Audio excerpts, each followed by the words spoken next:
स्वामी दयानंद जी ने आर्य समाज के एक नियम में लिखा है कि संसार का उपकार करना समाज का मुख्य उद्देश्य है।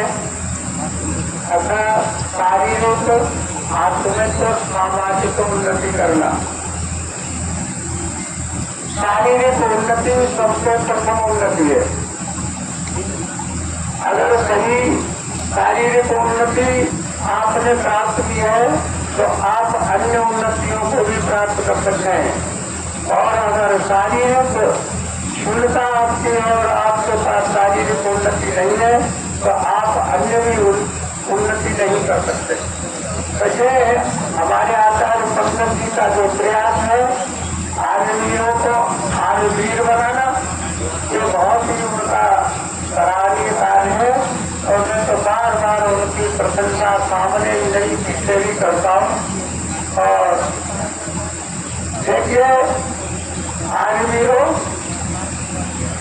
आपको विषय में कुछ कहना चाहता हूँ। ये आपका जो समय है जीवन का, ये ऐसा है जैसे मकान बनाने से पहले फाउंडेशन तैयार किया जाता है। यानी जो नींव बनाई जाती है, जिस पर वो इमारत खड़ी करती है, वो पहले नींव को मजबूत बनाते हैं। अगर वो फाउंडेशन मजबूत है, सुदृढ़ है, तो ऊपर खड़ी हुई इमारत भी बहुत दीर्घ काल तक चलने वाली रह सकती है। और अगर फाउंडेशन कमजोर रह जाएगी तो फिर इमारत जो ऊपर है वो कभी भी धराशायी हो सकती है।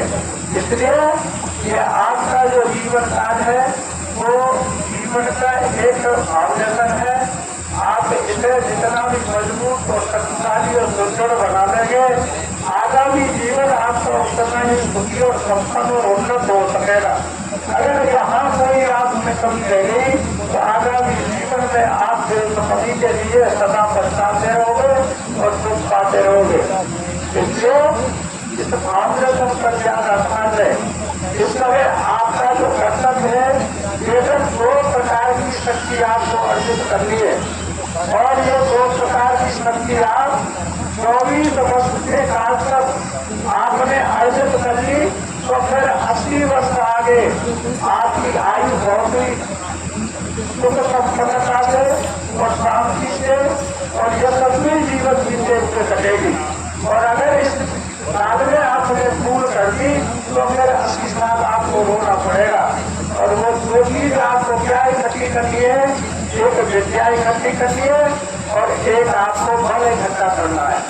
इन 2 के बिना कभी भी मानव इस संसार में सफल नहीं हो सकता। क्योंकि विद्या के बिना तो हम कर्तव्य अकर्तव्य, धर्म अधर्म और पाप और पुण्य, अच्छा अवश्य, इनका हम ज्ञान नहीं कर सकते। और बल के बिना न हम अपनी रक्षा कर सकते न दूसरों की रक्षा कर सकते। देखिए आपके पास में विद्या है लेकिन बल नहीं है, तो आप कितने भी विद्वान हो लेकिन कोई मूर्ख बलवान आकर के तुम्हें कर्तव्य कर देंगे। इसलिए बल बहुत जरूरी है। और बल आपके पास है लेकिन विद्या नहीं है, कर्तव्य बोध नहीं है, धर्माधर्म का ज्ञान नहीं है, भक्षा का ज्ञान नहीं है, तो वह आपका बल आपको पद कर देगा और आप एक वीर के पद से लेकर के क्रूर बन जाएंगे और क्रूर बन करके राजसत्ता में चले जाएंगे। इसलिए आपको बल और विद्या अर्जित करनी है। जितना भी बल और विद्या इस समय में आप इकट्ठा कर लेंगे उतना ही आप अपने आगामी जीवन में संपन्नता से जिएंगे।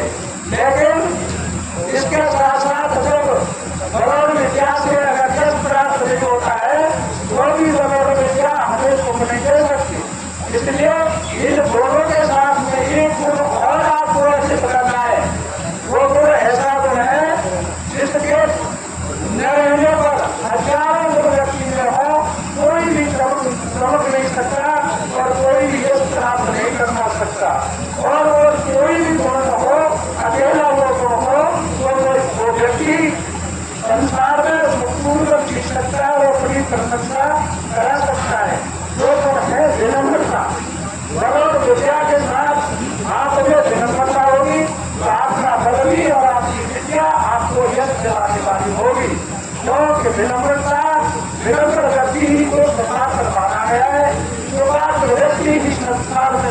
से धन कमाते और धर्म को प्राप्त होते, धर्म को प्राप्त होकर के सुखी हो जाते हैं।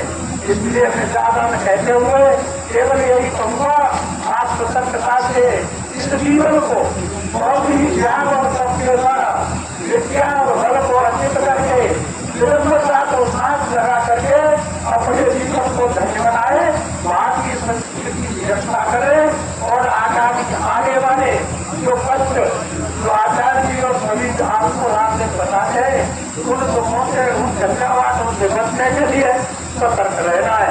धन्यवाद।